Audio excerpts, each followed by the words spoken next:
Bonjour à tous, aujourd'hui, exercice sur les taux d'évolution et notamment le taux global. C'est important comme notion. Ici, on est sur du beurre industriel, donc entre 2017 et 2019, le prix a augmenté de 53%, puis baissé de 19% et enfin augmenté de 9%. Première question, calculer le coefficient multiplicateur correspondant à ces évolutions successives, ce qu'on appelle le coefficient global. Première chose, on va représenter ça par un petit schéma avec des flèches. Donc on a le prix initial, on a ici donc une première augmentation donc de plus 53%, j'ai inscrit sur chacune des flèches le pourcentage d'évolution, moins 19, et augmentation plus 9%. Et on obtient ici le prix final, donc on part de 2017, on arrive à 2019, on a comme ça 3 évolutions, chacune va correspondre à une multiplication par un coefficient multiplicateur, et nous, ce qui nous intéresse, c'est le coefficient global. Ça me donne l'occasion de vous rappeler le plus important du cours. Quand on augmente de t%, on multiplie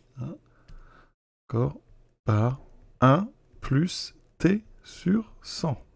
C'est-à-dire qu'ici, plus 53%, eh bien, ça veut dire que ça va correspondre à une multiplication par 1 plus 53 divisé par 100, ce qui fait 1 plus 0,53, et ça donne, je vais l'écrire au-dessus, ici, une multiplication par 1,53. Ensuite, on a à la fin un plus 9%, donc d'après le cours, ça revient à multiplier par 1 plus 9 centièmes, ce qui me donne 1,09. Et maintenant, on a une baisse. Les baisses, le cours nous dit que quand on baisse de t%, on multiplie par 1 moins t sur 100.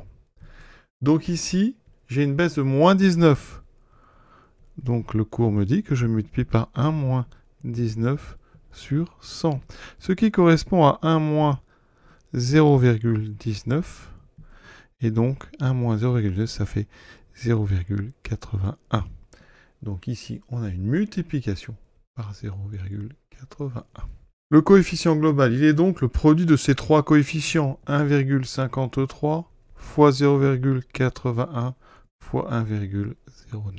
La calculatrice m'indique 1,350837, j'arrondis à peu près 1,35. Maintenant, on peut passer à la question 2.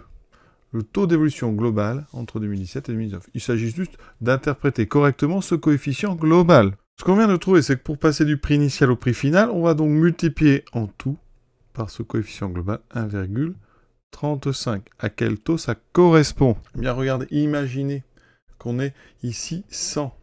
On va donc multiplier par 1,35. On obtiendra évidemment 135. Donc, on a ici une augmentation de 35 pour une quantité de départ de 100. Donc, on a 35 de plus, donc plus 35% de départ. Conclusion, un coefficient de 1,35, ça correspond à un taux qui vaut plus 35%.